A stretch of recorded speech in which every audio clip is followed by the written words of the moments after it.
guys, welcome back to my YouTube channel Tasty Sides. ಆದರೆ ನಾನು ಇವತ್ತೊಂದು ಗೀ ರೈಸ್ ಮಾಡಲಿದ್ದೇನೆ. ನಮಗೆ ಮನೆಯಲ್ಲಿ ಸಿಂಪಲ್ ಆಗಿ ಹೇಗೆ ಮಾಡಬಹುದೆಂದು ನೋಡೋಣ ಗೀ ರೈಸ್. ಹಾಗಾದ್ರೆ ಬನ್ನಿ. ಸ್ವಲ್ಪ ನೀರುಳ್ಳಿ ಬೇಕು. ಅದನ್ನು ಕಟ್ ಮಾಡಿ ಕೊಡುವ. ಒಮ್ಮೆ ಕಟ್ ಮಾಡುವಾಗ ಸ್ಲೈಸ್ ಆಗಿ ಕಟ್ ಮಾಡಬೇಕು ಇದು ನೀರುಳ್ಳಿ. ಒಂದು ಗೈಸ್ 4 ಗ್ಲಾಸಿನಷ್ಟು ಅಕ್ಕಿ ಉಂಟು. ಇದಕ್ಕೆ 8 ಗ್ಲಾಸಿನಷ್ಟು ನೀರು ಬೇಕು. ಬೆಂಕಿ ಹೊತ್ತಿಸಿ ಕೊಡ್ತೇನೆ ಗೈಸ್. ಹಾಗಾದ್ರೆ ತೆಂಗಿನೆಣ್ಣೆ ಹಾಕಿ ಕೊಡ್ತೇನೆ. ನಮಗೆ ಫಸ್ಟ್ ಈಗ ನೀರುಳ್ಳಿಯನ್ನು ಫ್ರೈ ಮಾಡಿ ತೆಗೆದಿದ್ದು. ಸ್ವಲ್ಪ ನೀರುಳ್ಳಿ ಹಾಕಿ ಕೊಡ್ತೇನೆ.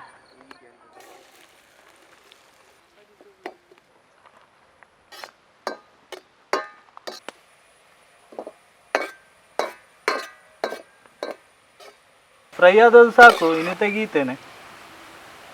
ಒಂದಿಷ್ಟು ಫ್ರೈ ಆಗಬೇಕು. ಈ ಕಲರ್ ಬಂದರೆ ಸಾಕು. ತುಂಬ ಫ್ರೈ ಆದರೆ ಸ್ವಲ್ಪ ಕಹಿ ಬರ್ಬೋದು. ಕಾಯಿ ಸ್ವಲ್ಪ ನಾನು ದ್ರಾಕ್ಷಿ ಮತ್ತು ಕ್ಯಾಶ್ಯೂ ನಟ್ ಹಾಕಿ ಕೊಡ್ತೇನೆ. ಈ ಪಾತ್ರೆ ನಿಮಗೆ ಪರಿಚಯ ಇರ್ಬೋದು. ಇದರಲ್ಲಿ ನಮಗೆ ತುಂಬ ಈಸಿ ಆಗ್ತದೆ ಮಾಡಿ. ಇಡ್ಲಿ ಕಡುಬು ಎಲ್ಲ ಮಾಡುವ ಪಾತ್ರೆ ಇದು. ಸ್ವಲ್ಪ ಗೀ ಹಾಕಿ ಕೊಡುವ. ಗೀ ರೈಸಿನ ಮಸಾಲ.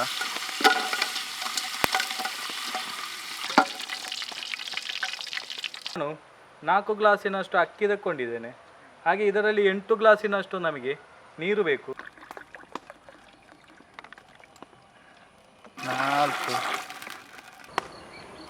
8 ಮಸಾಲ ಫ್ಲೇವರಿಗೆ ಬೇಕಾಗಿ ಒಂದು ಎಲೆ ಹಾಕ್ತೇನೆ. ಇದರ ಹೆಸರು ನನಗೆ ಗೊತ್ತಿಲ್ಲ, ನಮ್ಮ ಮನೆಯಲ್ಲಿ ಇರುವುದು.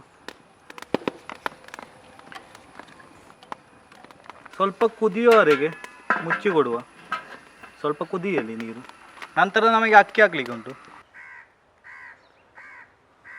ಆಯ್ತು, ನಮಗೆ ಅಕ್ಕಿ ಹಾಕಿ ಕೊಡು. ಇನ್ನು 1 kg ಅಷ್ಟು ಅಕ್ಕಿ ಉಂಟು.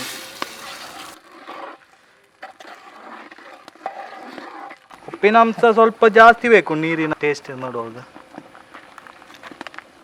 ಉಪ್ಪು ಕರೆಕ್ಟ್ ಆಗಿದೆ, ಸ್ವಲ್ಪ ಜಾಸ್ತಿ ಉಂಟು ಉಪ್ಪಿನ ಅಂಶ.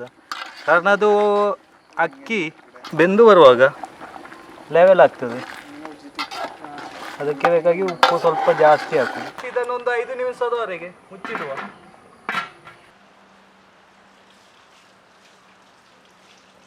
ಮುಚ್ಚಿ ತೆಗೆದು ನೋಡುವ.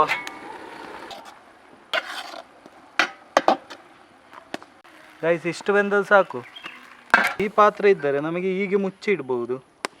ಆಗ ಅದು ಅದರ ಬೇವಿನ ಪಾಕ ಕರೆಕ್ಟಾಗಿ ಬರ್ತದೆ.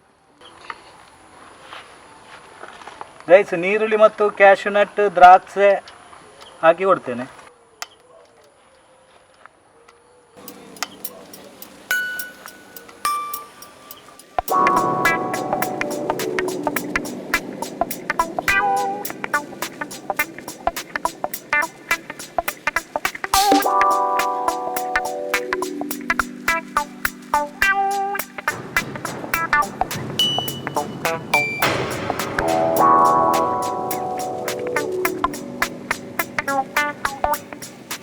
ಗೈಸ್, ಹಾಗಾದ್ರೆ ಇವತ್ತಿನ ಗೀ ರೈಸ್ ನಿಮಗೆ ಹೇಗಾಗಿದೆ? ಇಷ್ಟ ಆದರೆ ಲೈಕ್ ಮಾಡಿ, ಕಮೆಂಟ್ ಮಾಡಿ, ಸಬ್ಸ್ಕ್ರೈಬ್ ಮಾಡಿ ಮತ್ತು ಶೇರ್ ಮಾಡಿ. ಮತ್ತು ಇನ್ನು ಬರುವಂಥ ವಿಡಿಯೋ ನಿಮಗೆ ಲಭಿಸಬೇಕಿದ್ದರೆ ಬೆಲ್ ಐಕನ್ ಒತ್ತಿ ಬಿಡಿ ಆಯಿತಾ? ಹಾಗಾದರೆ ಬಾಯ್.